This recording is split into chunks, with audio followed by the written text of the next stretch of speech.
Hello friends, हम लोग 70वीं BPSC के लिए वर्ल्ड ज्योग्राफी का रिवीजन शुरू किए थे और हमारा पूरा एस्ट्रोनॉमी जो था वो कंप्लीट हो चुका था।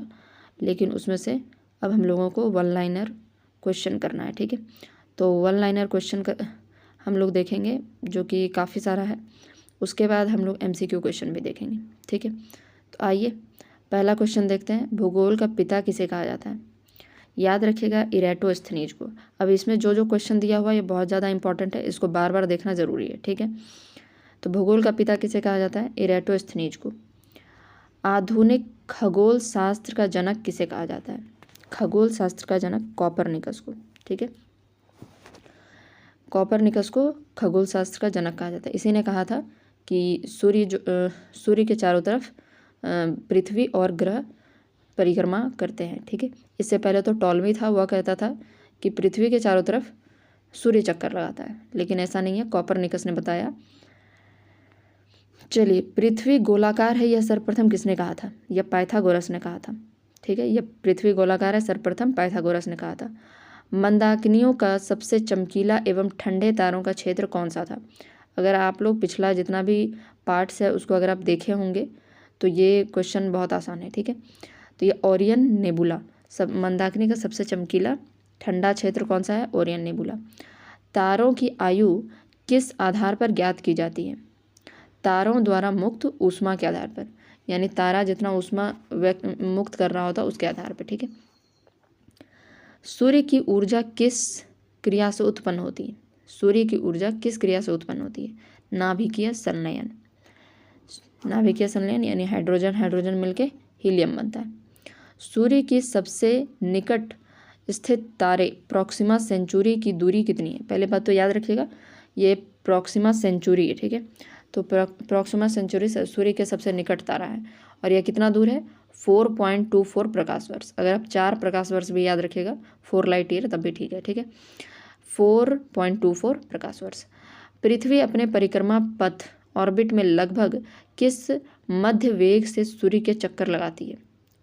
पृथ्वी अपने परिक्रमा पथ में लगभग किस मध्य वेग से सूर्य का चक्कर लगाती है? 29.2 किलोमीटर पर सेकंड। ठीक है, पृथ्वी जो है ऑर्बिट में 29.9 किलोमीटर प्रति सेकंड चक्कर लगाती है। 30 भी याद रख सकते हैं। ठीक है, किसी ग्रह को अपने अक्ष पर घूमने को परिभ्रमण और सूर्य के चारों ओर चक्कर लगाने को क्या कहते हैं? परिक्रमण। दिन रात किस कारण होता है? पृथ्वी अपने अक्ष पर घूर्णन के कारण। पृथ्वी अपने अक्ष पर घूर्णन के कारण। ग्रह क्या है? वे अपराकर्षणीय पिंड जो सूर्य से प्रकाशित होते हैं, सूर्य के प्रकाश से प्रकाशित होते हैं। ये सब आसान है। पृथ्वी किन ग्रहों के मध्य स्थित है? तो यह तो शुक्र और मंगल के मध्य स्थित है। आकार एवं द्रव्यमान के अनुसार सबसे बड़ा ग्रह बृहस्पति एवं छोटा ग्रह क्या है? बुध है। ठीक है, सबसे बड़ा ग्रह बृहस्पति और छोटा ग्रह बुध है। बुध का परिक्रमण वेग सबसे कम नक्षत्र कारण वेग सर्वाधिक है। नक्षत्र कारण वेग सर्वाधिक है। थोड़ा सा गड़बड़ इसमें लिखा हुआ है कुछ।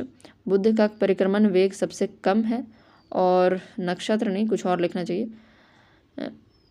अच्छा, नक्षत्र का वेग सबसे ज़्यादा है। ठीक है, ये जो नक्षत्र रहता है उसका सबसे ज़्यादा वेग रहता है, यही बता रहा है। बृहस्पति तथा शनि पर कौन सी प्रमुख गैसें पाई जाती हैं? तो हाइड्रोजन, हीलियम तथा मीथेन। ठीक है, बृहस्पति तथा शनि पर कौन सी प्रमुख गैसें पाई जाती है? हाइड्रोजन, हीलियम तथा मीथेन। हीरे का वलय डायमंड रिंग का दृश्य कब देखा जा सकता है? तो कब देखा जाता है? पिछले पार्ट में बताया आपको, पूर्ण सूर्य ग्रहण के समय में सूर्य की परिधि पर जो दिखता है वो कोरोना जो दिखता है वो उसी को हीरे का वलय डायमंड रिंग कहते हैं। ठीक है, वे दो ग्रह जिनके कोई उपग्रह सैटेलाइट नहीं है, कोई भी उपग्रह नहीं है, वह है बुध और शुक्र। में कई बार बता चुके हैं। आगे देखते हैं। जब दिन और रात की अवधि बराबर होती है तब सूर्य की किरणें सीधे पड़ती है। ठीक है, भूमध्य रेखा पर, जब दिन रात बराबर होता है, भूमध्य रेखा पर जब किरण सीधा पड़ेगा तो उसमें दिन रात बराबर होगा। हेल, बॉप एवं हेली क्या है? तो हेली क्या है? पुच्छल तारा है। जीवन युक्त होने के कारण पृथ्वी को किस नाम से जाना जाता है? ग्रीन प्लैनेट के नाम से। बृहस्पति का वलय किस पदार्थ से निर्मित होता है? सिलिकेट का। तो सिलिकेट का बना होता है बृहस्पति का वलय। जब एक महीने में 2 पूर्णिमा हो तो दूसरी पूर्णिमा वाले चांद को क्या कहते हैं? उसको ब्लू मून कहते हैं। टाइटन किस ग्रह का सबसे बड़ा उपग्रह है? तो टाइटन किसका है? शनि का। ठीक है। अरुण को सूर्य की एक परिक्रमा करने में लगभग कितना समय लगता है? तो अरुण है यह 84 वर्ष। ठीक है। अरुण के बाद वरुण होगा, वह 165 वर्ष। सूर्य का जुड़वां तारा किसे कहा जाता है? सूर्य का जुड़वां तारा नेमेसिस को क्या कहते हैं? जुड़वां तारा। तो ये एक अलग फैक्ट है जो कि पहले नहीं पढ़ाया गया है, तो इसको याद रखिएगा, नेमेसिस को। किस ग्रह के दिन का नाम और उसके अक्षीय झुकाव लगभग पृथ्वी के दिन और अक्षीय झुकाव के समान है? यह कथन किस ग्रह के संदर्भ में सही है? दिन का नाम यानी दिन की अवधि बता रहा है, तो किस ग्रह के दिन की अवधि और उसके अक्षीय झुकाव लगभग पृथ्वी के अक्षीय झुकाव के समान है? तो यह मंगल का है। तो मंगल का अक्षीय झुकाव लगभग उसी आसपास है और दिन भी 25 घंटे के आसपास है। ठीक है। तो मंगल ग्रह हो जाएगा। 1610 ईस्वी में बृहस्पति के उपग्रहों की खोज किस वैज्ञानिक ने की थी? तो बृहस्पति की खोज गैलीलियो ने की थी। वे ग्रह जिनके चारों ओर वलय होते हैं, तो यह जितना भी बाह्य ग्रह है, ठीक है, वह सब में वलय होता है। बृहस्पति, शनि, अरुण, वरुण। ठीक है। सबसे बड़ा और चमकीला क्षुद्र ग्रह कौन सा है? तो ये आपको पहले भी बताया गया है। तो सीरियस नाम का जो क्षुद्र ग्रह है वह सबसे चमकीला और बड़ा है। सौर परिवार का दूसरा सबसे बड़ा उपग्रह कौन सा है? तो टाइटन है। ठीक है। गैनीमेड के बाद टाइटन है। पहला कौन है? गैनीमेड। ठीक है। और टाइटन दूसरा नंबर पे है। डिमोस क्या है? सबसे छोटा है, मंगल का है। ठीक है। सूर्य के प्रकाश मंडल फोटोस्फीयर का तापमान कितना होता है? लगभग 5500 डिग्री सेल्सियस। ठीक है। चलिए, चंद्र ग्रहण कब होता है? चंद्र ग्रहण कब होता है? पूर्णिमा को। ठीक है। पूर्णिमा के दिन ही चंद्र ग्रहण लगता है। शांति का सागर सी ऑफ ट्रैंक्विलिटी किस उपग्रह पर स्थित है? तो ये तो चंद्रमा पर है, जहाँ पर नील आर्मस्ट्रांग ने सबसे पहले पैर रखा था। फोबोस और एवं डिमोस किसके उपग्रह हैं? तो यह मंगल के उपग्रह हैं। ठीक है। इसको याद रखिएगा, यह पहले भी पढ़ाया जा चुका है। चंद्रमा के धरातल पर 2 व्यक्ति एक दूसरे की बात क्यों नहीं सुन सकते हैं? क्योंकि वायुमंडल नहीं है। ठीक है। वायुमंडल नहीं रहेगा तो मीडियम नहीं है जाने आने का। जब अर्धचंद्र हाफ मून होता है तब तो सूर्य, पृथ्वी तथा चंद्रमा के मध्य का कोण कितना है? तो वह 90 डिग्री का कोण होता है। हम आपको बता दें इस तरीके से थोड़ा, देखिए, यहाँ पर सूर्य है, यहाँ पर धरती है, ठीक है, और यहाँ पर चंद्रमा होता है। ठीक है। तो यह 90 डिग्री हुआ। और हाफ मून हमेशा इधर ही होता है, यहाँ पर भी हो सकता है। ठीक है। तो यहाँ पर से भी 90 डिग्री होगा। ठीक है। तो यही पूछ रहा है कि हाफ मून जब होता है तो सूर्य, पृथ्वी और चंद्रमा के मध्य कितने का डिग्री का कोण होता है? वो 90 डिग्री का कोण होता है। कृष्ण वीवर अंतरिक्ष में एक पिंड है जो किसी भी प्रकार के विकिरण को बाहर नहीं आने देता। इसका क्या कारण है? उच्चतम घनत्व। ठीक है। कृष्ण वीवर यानी ब्लैक होल जो है, अंतरिक्ष में एक ऐसा पिंड है जो किसी भी प्रकार के विकिरण को बाहर नहीं आने देता। इसका क्या कारण है? तो यह उच्चतम घनत्व, यानी जो ब्लैक होल है उसका घनत्व बहुत ज़्यादा है, जिससे लाइट भी पास नहीं हो पाता है, लाइट भी रिफ्लेक्ट नहीं हो पाता, मतलब सॉरी, लाइट भी रिफ्लेक्ट नहीं होता, उसको भी वह रख लेता है। जब किसी वस्तु को पृथ्वी से चंद्रमा पर भेजा जाता है तो उसका भार घटकर 1/6 भाग हो जाता है। यह तो फैक्ट है कि 1/6 भाग हो जाता है। अगर मान लीजिए कि यहाँ पर पृथ्वी पर कोई भी चीज़, जब किसी वस्तु को पृथ्वी से चंद्रमा पर भेजा तो उसका भार 1/6 भाग हो जाता है। तो मान लीजिए यहाँ 60 है तो वहाँ पर कितना हो जाएगा, 10 हो जाएगा। तारों के नष्ट होने के लिए कौन सी आकाशीय परिक्रमा उत्तरदायी है? तारों के नष्ट होने के लिए तो कृष्ण विवर कृष्ण छिद्र यानी ब्लैक होल। ठीक है, ब्लैक होल में जब वो चला जाता है तो तारा जो होता है वह नष्ट हो जाता है। कृष्ण छिद्र सिद्धांत यानी ब्लैक होल थ्योरी का प्रतिपादन किसने किया था? तो ये एस चंद्रशेखर ने किया था। ठीक है, इनको नोबेल प्राइज भी मिला था, ये हम ऑलरेडी पढ़ा चुके हैं। सबसे चमकीला तारा कौन सा है? तो साइरस या डॉग स्टार। ठीक है, सबसे चमकीला तारा साइरस या डॉग स्टार। सूर्य ग्रहण कब होता है? केवल अमावस्या के दिन सूर्य ग्रहण होता है। ठीक है, अमावस्या होता किस दिन है आप पहले थोड़ा सा देख लीजिए। यहाँ सूरज है, यहाँ पर पृथ्वी है, ठीक है, और यहाँ पर चांद आ जाएगा। ठीक है, तो यहाँ पर चांद आएगा तो क्या होगा, चांद पे रोशनी पड़ा ऐसे ऐसे। ठीक है, सॉरी यहाँ पर तो आएगा नहीं, तो यहाँ पर से जो है रोशनी नहीं आएगा, तो ये पूरा काला दिखेगा चांद। ठीक है, क्योंकि रोशनी तो पीछे साइड पड़ रहा है, आगे तो पड़ेगा नहीं। ऐसे देखिए, इस यहाँ जो कोई व्यक्ति खड़ा है या तो उसको काला दिखेगा, तो इसलिए इस दिन क्या होता है, अमावस्या होता है। ठीक है, और इसी दिन सोलर इक्लिप्स यानी कि सूर्य ग्रहण भी लगता है। ठीक है, यहाँ पर काला दिखेगा, यहाँ पर धब्बा जैसा कभी कभी बन जाएगा। जब हर बार नहीं होता है, आपको पढ़ाए थे, हर बार नहीं होता है, तो कभी कभी यहाँ पर जब एकदम सीधे में आ जाएगा, 5 डिग्री का डिफरेंस नहीं रहेगा, तो यहाँ पर धब्बा सा बन जाएगा, जिससे हम कहेंगे ये सोलर इक्लिप्स आ गया। ठीक है, एक निश्चित आकृति में व्यवस्थित तारों का समूह क्या कहलाता है? तो यह तो नक्षत्र कहलाता है। ठीक है, एक निश्चित आकृति में व्यवस्थित तारों का समूह क्या कहलाता है? नक्षत्र। ब्रह्मांड में सबसे दूर स्थित तारा कौन सा है? सबसे दूर स्थित तारा याद रखिएगा, इकारस। ठीक है, यह नहीं पढ़ाए थे इसलिए आपको याद रखना है, इकारस। ठीक है, कुछ कुछ इंपॉर्टेंट फैक्ट्स होगा इसमें, इसको याद रखिएगा, जो कि हम पहले नहीं पढ़ाए हैं। ध्रुव तारा, पोलर स्टार और नॉर्थ स्टार किस तारामंडल की ओर संकेत करते हैं? तो ध्रुव तारा आपको बताया था कि सप्तऋषि ऊर्जा, उसरा मेजर और ग्रेट बियर। ठीक है, सप्तऋषि तारा जितना भी होता है, बृहद सप्तऋषि या लघु सप्तऋषि, उसी की ओर संकेत करता है। ठीक है, मंगल और बृहस्पति की कक्षाओं के मध्य सूर्य की परिक्रमा करने वाले आकाशीय पिंड को क्या कहा जाता है? मंगल और बृहस्पति के बीच में क्या होता है? क्षुद्र ग्रह होता है, छोटा छोटा बना हुआ, पढ़ाया गया है ये सब चीज़। उल्का किसे कहते हैं? टूटता हुआ तारा। ठीक है, जब वह तारा मतलब कि वह क्षुद्र ग्रह जब गिर रहा होता है तो उसको कहते हैं उल्का। ठीक है, जब वह गिर जाता है तो उल्का पिंड कहते हैं।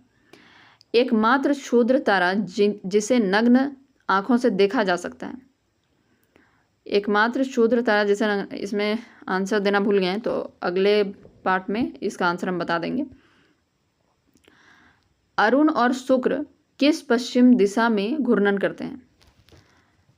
किस दिशा में घूर्णन करते हैं? तो यह तो आपको पता है कि अरुण और शुक्र जो है वह उल्टे साइड से चलता है, यानी बाकी सब पश्चिम से पूरब, तो ये पूरब से पश्चिम। ठीक है, निहारिका किससे मिलकर अत्यधिक प्रकाशमान आकाशीय पिंड बन जाता है?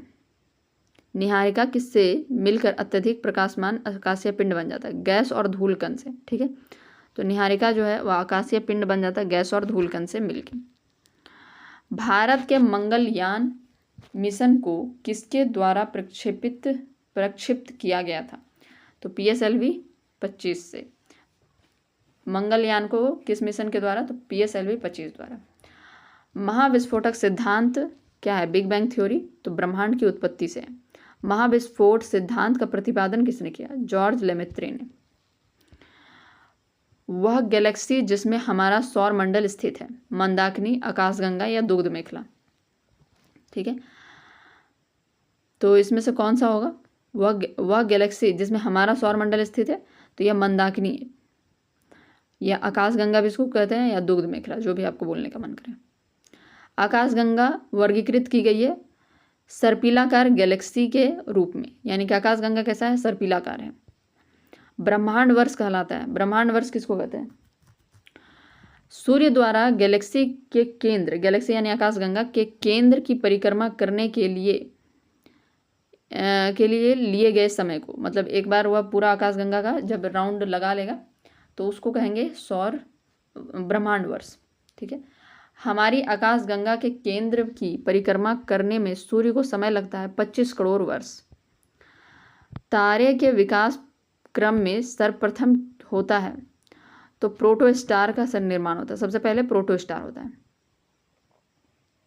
तारे का रंग सूचक है उसके ताप का। ठीक है, तारे का रंग जो है उसका सूचक है ताप का, यानी कि ताप कितना है, जैसे शुरू में ब्लू रहेगा, फिर ऑरेंज टाइप होगा, फिर रेड होने लगेगा, तो उससे पता चलता है कि उसका ताप कितना है।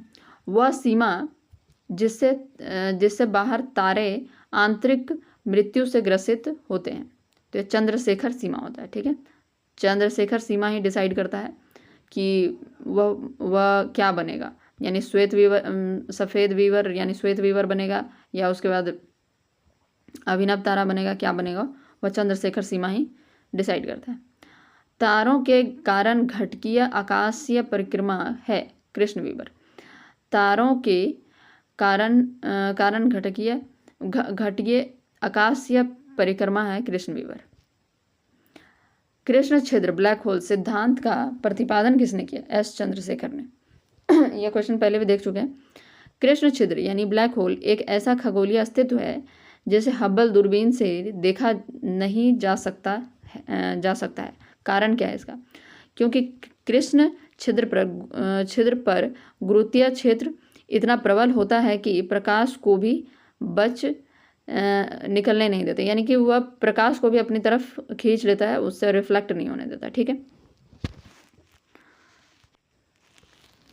कृष्ण छिद्र अंतरिक्ष में एक पिंड है जो किसी भी प्रकार के विकिरण को बाहर नहीं आने देता।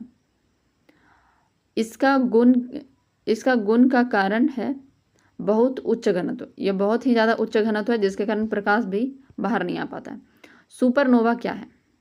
एक मृतप्राय तारा। ठीक है, सुपरनोवा क्या है? एक मृतप्राय तारा। अंतरिक्ष में तारामंडलों की संख्या 88। तारामंडल कितने? 88। पल्सर, कृष्ण वीवर, वासर एवं भंगुर तारा आदि है खगोलीय वस्तुएं। ये सब खगोलीय वस्तुएं हैं। एक निश्चित आकृति में व्यवस्थित तारों का समूह कहलाता है नक्षत्र। यह पहले भी देख चुके हैं।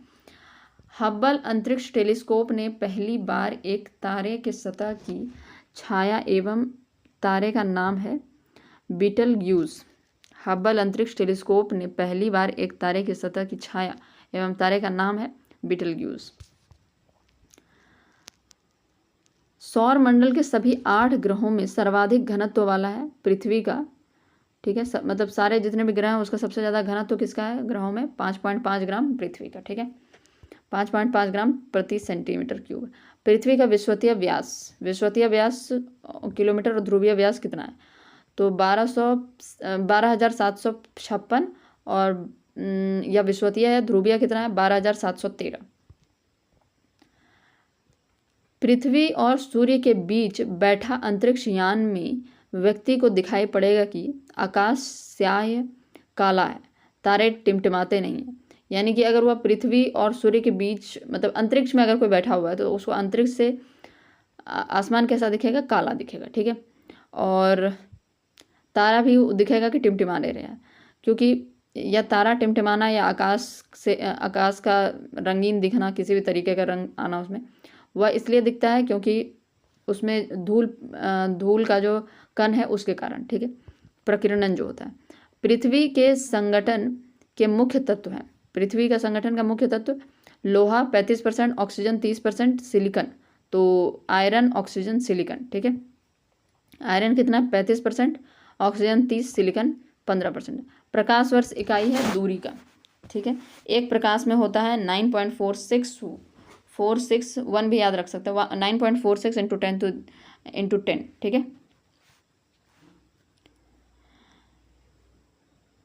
तारों के मध्य दूरी ज्ञात करने की इकाई। तो तारों के मध्य दूरी कैसे ज्ञात किया जाती है? प्रकाश वर्ष सीमा से। ठीक है, यदि एक पर्यवेक्षक तारों को क्षितिज से लंबवत उठाते देखता है तो वह विषुव अवस्थित होता है विषुवत रेखा पर। सप्तऋषि तारामंडल के तारे ध्रुव तारा की ओर संकेत करता हुआ है सप्तऋषि। ये तारामंडल केवल लिखना चाहिए था। तारामंडल के तारे ध्रुव तारा की ओर संकेत करते हैं, वो कौन सा है? तो वह सप्तऋषि है। ठीक है, बृहद सप्तऋषि या लघु सप्तऋषि। चंद्रमा का कक्ष तल पृथ्वी के कक्ष तल से कितने अंश का कोण बनाता है? ये 5 डिग्री का अंश डिफरेंस रहता है, 5 डिग्री का ऊपर नीचे रहता है। ठीक है, चंद्रमा और पृथ्वी। पृथ्वी पर निम्नतम तापमान वाला स्थान कौन सा है? Vostok station Antarctica. ठीक है, पृथ्वी पर निम्नतम तापमान वाला स्थान कौन सा? Vostok station Antarctica. पृथ्वी की उत्पत्ति के संदर्भ में सर्वप्रथम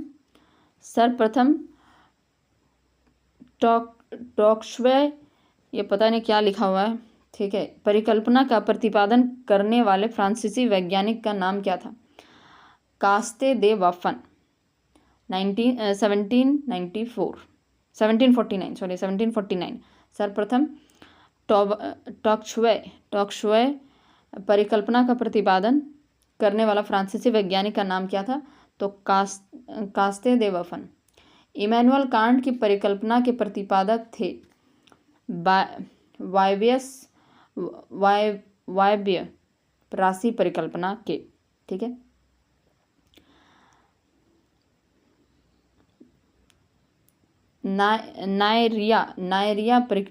ये निहारिका परिकल्पना हमको लगता है देना चाहता है। निहारिका परिकल्पना का प्रतिपादन किसने किया था? जेम्स जीन ने। ठीक है, भूगर्भीय इतिहास के अनुसार वर्तमान या आधुनिक युग क्या कहलाता है? तो यह क्या कहलाता है? होलोसीन युग कहलाता है। 23 डिग्री अक्षांश उत्तरी अक्षांश को कर्क रेखा कहते हैं। 23 डिग्री दक्षिणी अक्षांश रेखा को क्या कहते हैं? मकर रेखा कहते हैं। दो देशांतर रेखाओं के मध्य की दूरी 111 किलोमीटर होती है। दो अक्षांशों के बीच की दूरी क्या है? 111 किलोमीटर। ठीक है, तो दोनों जगह सेम ही है। दो देशांतरों के बीच समय का अंतर होता है 4 मिनट, अतः 0 डिग्री देशांतर से 15 देशांतर के मध्य की बीच समय अंतर होगा 60 मिनट या 1 घंटा। यानी कि दो देशांतर के बीच का दूरी का कितना मिनट होता है? तो 4 मिनट होता है। यानी 0 से लेकर 1 तक 4 मिनट, 0 से लेकर 15 तक कितना हो जाएगा? 15 चौके 60 मिनट। ठीक है, 1 घंटा। पृथ्वी के घूर्णन की वास्तविक अवधि कितनी? तो 23 घंटे 56 मिनट 4 सेकंड। 3 जनवरी को पृथ्वी सूर्य से निकटतम 14.7 करोड़ किलोमीटर में स्थित होता है। इस स्थिति को क्या कहते हैं? तो इसको पेरीहेलियन कहते हैं। बताए थे कि जब वह पास होता है तो उसको पेरीहेलियन कहते हैं। अपसौर या एपीहेलियन की स्थिति में सूर्य पृथ्वी से दूरस्थ यानी 15.2 करोड़ किलोमीटर स्थित होता है। यह स्थिति कब होती है? यह स्थिति 4 जुलाई को होती है और वह पास वाला कब होता है? 3 जनवरी को। 20 या 21 मार्च तथा 22 या 23 सितंबर को दिन रात की अवधि लगभग बराबर होती है। यह स्थिति क्या कहलाती है? यह स्थिति विषुव कहलाती है। ठीक है, विषुव। मकर संक्रांति को 21 या 22 दिसंबर की स्थिति होती है। इस दिन सूर्य मकर रेखा पर लंबवत चमकता है। 21 या 22 जून को सूर्य लंबवत चमकता है कर्क रेखा पर। यह क्या कहलाता है? तो यह कर्क संक्रांति कहलाएगा। जब भी मकर रेखा या देखिए यह पृथ्वी है, यह कर्क रेखा है, यह मकर रेखा है। जब सूर्य की लंबवत किरण यहाँ पर पड़ेगी तो इसको क्या कहेंगे? कर्क संक्रांति। और इसको क्या कहेंगे? जब यहाँ पर पड़ेगी तो यह मकर संक्रांति। ठीक है, तो कर्क संक्रांति कब होता है? कर्क संक्रांति होता है 21 या 22 जून को। ठीक है, अब मकर संक्रांति 21 या 22 दिसंबर में। पृथ्वी अपने अक्ष पर कितनी झुकी है? 23.5 डिग्री। पृथ्वी पर विभिन्न मौसमों के लिए जिम्मेदार कौन सी गति है? तो यह परिक्रमण गति है। ठीक है, परिक्रमण गति। पृथ्वी पर विभिन्न मौसमों के लिए कौन जिम्मेदार है? तो यह परिक्रमण, यानी कि जो पृथ्वी चारों तरफ सूरज के घूमते रहती है वह जिम्मेदार है। पृथ्वी की उत्पत्ति के संबंध में नवीनतम सिद्धांत क्या है? महाविस्फोट सिद्धांत। पृथ्वी की आकृति क्या कहा जाता है? तो भू अव या जियोड कहा जाता है। किसी मध्याह्न रेखा के ऊपर किसी अक्षांश के 2 बार गुजरने की अवधि को क्या कहते हैं? किसी मध्याह्न रेखा के ऊपर किसी अक्षांश के 2 बार गुजरने की अवधि को क्या कहते हैं? नक्षत्र दिवस कहते हैं। पृथ्वी की घूर्णन दिशा क्या होती है? पश्चिम से पूर्व। 2 जो था शुक्र और अरुण, वह दोनों क्या था? वह पूरब से पश्चिम घूमता था।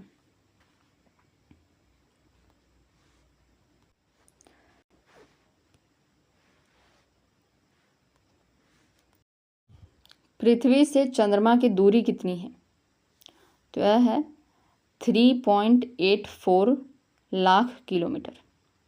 वर्तमान में सार्वभौमिक रूप से स्वीकृत कैलेंडर को अंतिम रूप प्रदान करने का श्रेय किसको जाता है? तो पोप ग्रिगरी जो 13th नंबर के थे उनको जाता है। ठीक है, पोप ग्रिगरी 13 को जाता है।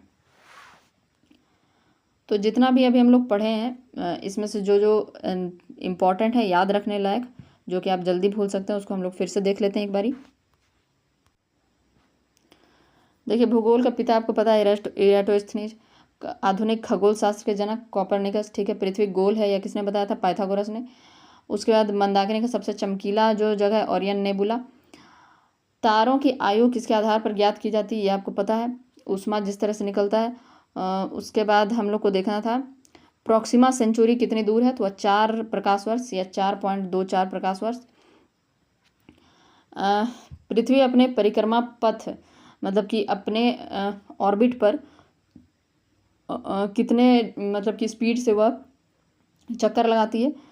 सूर्य का चक्कर लगाती है, तो यह लगभग 30 किलोमीटर प्रति सेकंड। ठीक है, चलिए उसके बाद आगे देखते हैं इसमें कौन इम्पोर्टेंट। और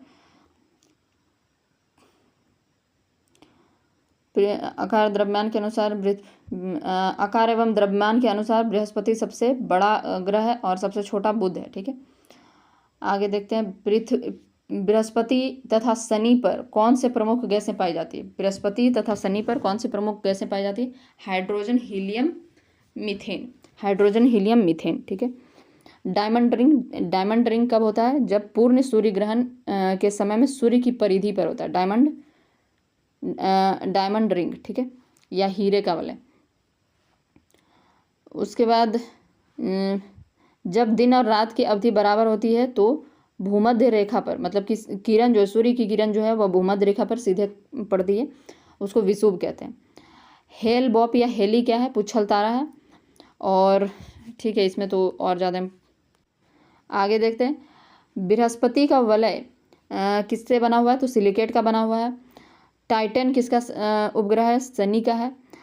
उसके बाद हाँ, ये जुड़वा सूर्य का जुड़वा तारा किसे कहा जाता है? तो नेमेसिस है। सूर्य का जुड़वा तारा नेमेसिस है। उसके बाद गैलीलियो की खोज जुपिटर की खोज गैलीलियो ने की थी, और कब की थी? 1610 में की थी। सबसे बड़ा और चमकीला क्षुद्रग्रह सिरेस है। सौर परिवार का दूसरा सबसे बड़ा उपग्रह कौन है? टाइटन है। पहला गैनीमेड है। आगे और जो कि याद रखने में दिक्कत होगा,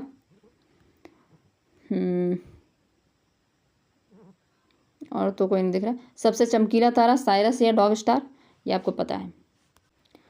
देखते हैं ब्रह्मांड का सबसे दूर स्थित तारा कौन सा है?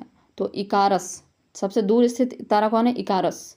बार बार इसको पढ़ना है, लास्ट में इसीलिए रिवाइज करवा रहे हैं कि इकारस। ठीक है, उसके बाद मंगल और बृहस्पति की कक्षा में मध्य। ठीक है, ये भी इतना ज़रूरी नहीं, उल्का के बारे में आप लोग जानते हैं।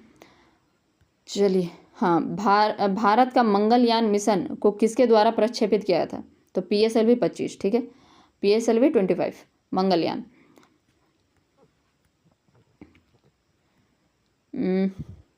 ब्रह्मांड वर्ष के बारे में आप जानते हैं। ब्रह्मांड वर्ष 25 करोड़ वर्ष में पूरा करता है सूर्य जो है एक गैलेक्सी का राउंड। ठीक है, उसके बाद देखते हैं तारे के विकास क्रम में सर्वप्रथम क्या होता है? तो प्रोटोस्टार होता है। सर्वप्रथम प्रोटोस्टार होता है। चलिए इसमें भी ख़त्म हो गया। आगे क्या है, चलिए सुपरनोवा क्या है, एक मृत प्राय तारा है। तारामंडलों की संख्या 88 है। उसके बाद इसमें पूछा जा सकता है पल्सर, कृष्ण वीवर, वासर और भंगूर तारा क्या है, खगोलीय वस्तुएं हैं। ये क्वेश्चन याद रखिएगा। हब्बल अंतरिक्ष टेलीस्कोप ने पहली बार एक तारे की सतह की छाया एवं तारे का नाम है, मतलब कि उसका नाम क्या था उस टेलीस्कोप से जो देखा गया था, तो बीटलग्यूज तारा। ठीक है, यह भी याद रखिएगा, बीटलग्यूज तारा। और पृथ्वी के विषुवतीय व्यास याद रखिएगा, तो विषुवतीय व्यास है 12,756 और ध्रुवीय व्यास है 12,713। पृथ्वी का किस चीज़ से बना हुआ है, तो ज़्यादातर लोहा, ऑक्सीजन और सिलिकॉन। लोहा 35%, ऑक्सीजन 30, सिलिकॉन 15। एक प्रकाश वर्ष होता है 9.46 × 10⁻10 मीटर। उसके बाद देखते हैं, हाँ, पृथ्वी पर निम्नतम ताप वाला स्थान कौन सा है, तो वह अंटार्कटिका में है, वोस्टॉक स्टेशन। क्या है, वोस्टॉक स्टेशन।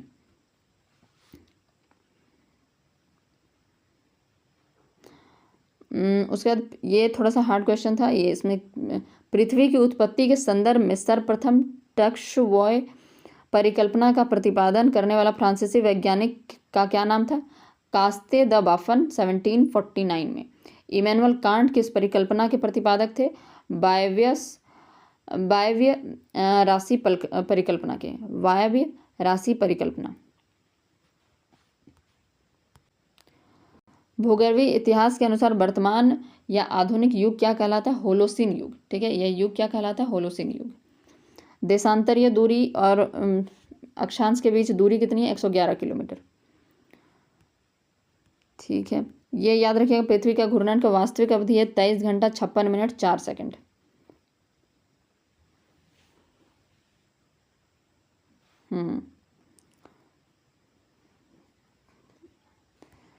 चलिए आगे देखते हैं। कर संक्रांति, मकर संक्रांति पता है आप लोगों को। उसके बाद इसमें और कुछ भी इम्पोर्टेंट नहीं है, बस ये थोड़ा सा याद रखना है कि किसी मध्याह्न रेखा के ऊपर किसी अक्षांश के 2 बार गुजरने की अवधि को कहते हैं नक्षत्र दिवस। किसी मध्याह्न रेखा के ऊपर किसी अक्षांश के 2 बार गुजरने की अवधि को कहते हैं अक्षांश दिवस, नक्षत्र दिवस। ठीक है, पृथ्वी से चंद्रमा की दूरी 3.84 लाख किलोमीटर। वर्तमान का जो कैलेंडर है वह उसका अंतिम रूप किसने दिया था, तो पोप ग्रिगोरी